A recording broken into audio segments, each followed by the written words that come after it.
144 থাকলেও আপনি 4 জনকে অ্যালাউ করতে বাধ্য, সেটাও না 144, না টোটালি কারফিউ, না কিছু, কিন্তু কাউকে ঢুকতে দেবো না।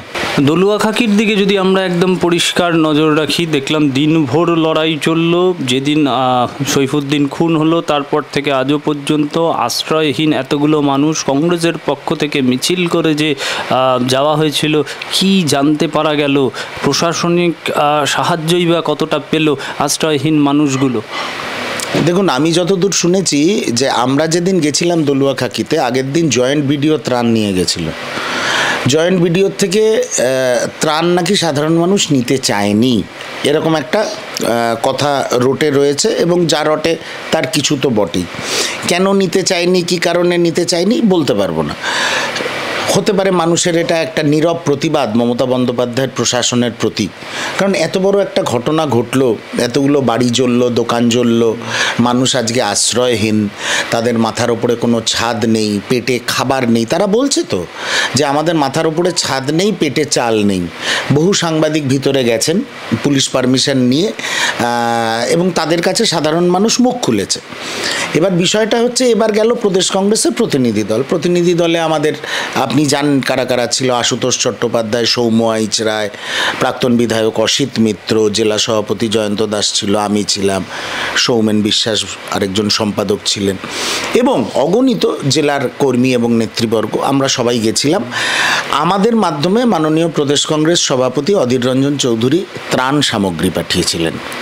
তার মধ্যে ত্রিপল ছিল, চাল ছিল, যা ত্রাণে যা যা দেয় সেই ধরনের সব সামগ্রী পাঠিয়েছিলেন বাড়ি বাড়ি ডিস্ট্রিবিউট করার জন্য।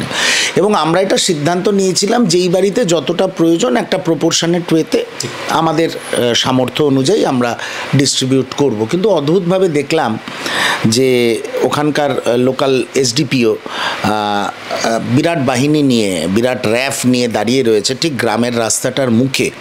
আপনারাও হয়তো এটা বিভিন্ন সংবাদ মাধ্যমে দেখেছেন, আপনারাও দেখিয়েছেন মুখে। এবং এই প্রতিনিধি দল প্রায় ওখানে 1.5 থেকে 2 ঘন্টা আমরা অনেক কাকুতি মিনতিও করেছি, আন্দোলনও করেছি, স্লোগানিংও হয়েছে। খুব স্বাভাবিক, এটা হবেই। আমরা রাজনৈতিক কর্মী, আমরা মানুষের সাথে দেখা করতে চাই। আমরা দেখা করতে যাচ্ছি মানেই ওখানে গিয়ে ভিতরে গিয়ে মমতা বন্দ্যোপাধ্যায়ের সমালোচনা করব তা তো নয়। আমরা আমার সহনাগরিকের পাশে তো দাঁড়ানোর আমাদের অধিকার আছে, সেই অধিকার প্রশাসন দেবে না কেন? তা আমি এসডিপিও সাহেবকে ব্যক্তিগত স্তরে জিজ্ঞেস করেছিলাম, আপনি যে আমাদের ভিতরে ঢুকতে দিচ্ছেন না, ভ্যালিড ডকুমেন্টস দেখান। না, এখানে 144 আছে। উনি বললেন 144ও নেই। আমি বললাম ভ্যালিড ডকুমেন্টস দেখান। বললো ভ্যালিড ডকুমেন্টসও নেই। মানে তাহলে কিসের ভিত্তিতে আপনি আমরা এই দেশের নাগরিক, আমরা এক জায়গা থেকে আরেক জায়গায় যেতে পারবো না কেন? উনি একটা অদ্ভুত উত্তর দিলেন, বললো লোকালস ছাড়া কেউ অ্যালাউড নয় গ্রামের ভিতরে যেতে। আমি তখন বললাম লোকালসের বেঞ্চমার্ক কি? এই গ্রামের কত কিলোমিটার অবধি আপনারা লোকাল ধরছেন সেটার উত্তর দিন। তাহলে সেই লোকালসদের আমরা, আমার দলের মধ্যে যারা স্থানীয় কর্মী আছে তারা ত্রাণটা নিয়ে যাবে, তাতেও কোনো উত্তর নেই। মানে লোকালস কারা, লোকাল হওয়ার কি বেঞ্চমার্ক, তার উত্তর নেই। কোনো ভ্যালিড ডকুমেন্টস নেই যে কেউ ভিতরে যেতে পারবে না, না আছে 144।